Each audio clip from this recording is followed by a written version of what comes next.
കഥയുടെ പേര് മഞ്ചരി. അവതരണം ഹരികൃഷ്ണൻ. മരങ്ങൾ കാറ്റത്താടിയുലയുന്നു. കരിയിലകൾ പറക്കുന്നു. സ്വാമിജി മുറ്റത്തേക്ക് വന്നു. പൂജകളും ഹോമങ്ങളും ചെയ്യുന്നു. പാറുവിൻ്റെ ആത്മാവിനെ മോതിരത്തിൽ തളയ്ക്കുന്നു. ആ മോതിരം വല്ലാതെ തിളങ്ങുന്നുണ്ടായിരുന്നു. സ്വാമിജി മോതിരം മരത്തിൽ കൊണ്ടുവച്ചു. അങ്ങനെ 1 വർഷം കഴിഞ്ഞു. സോമരാജ് പത്രം വായിക്കുന്നു. സുശീല ചായ ഉണ്ടാക്കുന്നു. സുശീല ചായ കൊണ്ടുവന്ന് സോമരാജിന് കൊടുത്തു. സോമരാജ്, ചായ നിനക്കൊന്ന് പെട്ടെന്നുണ്ടാക്കിക്കൊണ്ട് വന്നൂടെ?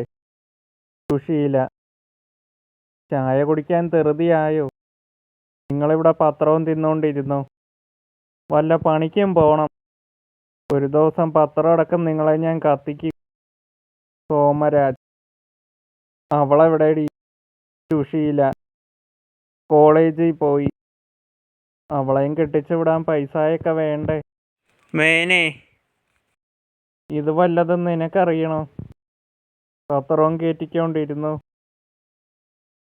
സോമരാജ്, ഭാര്യ മഹാലക്ഷ്മിയല്ല, മൂദേവിയാണ്. ഭാര്യയെ? മൂദേവി? എടി ഭാര്യയെ, നാശം പിടിച്ചവളെ. ശിശുപാലൻകുട്ടി വന്നു. സോമരാജ്, ആ ശിശുപാലൻകുട്ടിയോ? അവർ എന്തോ കാര്യമായി ഡിസ്കസ് ചെയ്യുന്നു. സോമരാജ്, കാര്യമായിട്ട് കാക്ക വിരുന്ന് വിളിക്കുന്നുണ്ടല്ലോ. കാറ് ഗേറ്റ് കടന്ന് മുറ്റത്തേക്കെത്തി. ഡോറ് തുറന്നു. ബാലചന്ദ്രൻ ഇറങ്ങി. സോമരാജ്, ബാലനല്ലേ അത്? എത്ര നാളായി കണ്ടിട്ട്? ഓടി വന്ന് കെട്ടിപ്പിടിക്കുന്നു. ഡോറ് തുറന്നു.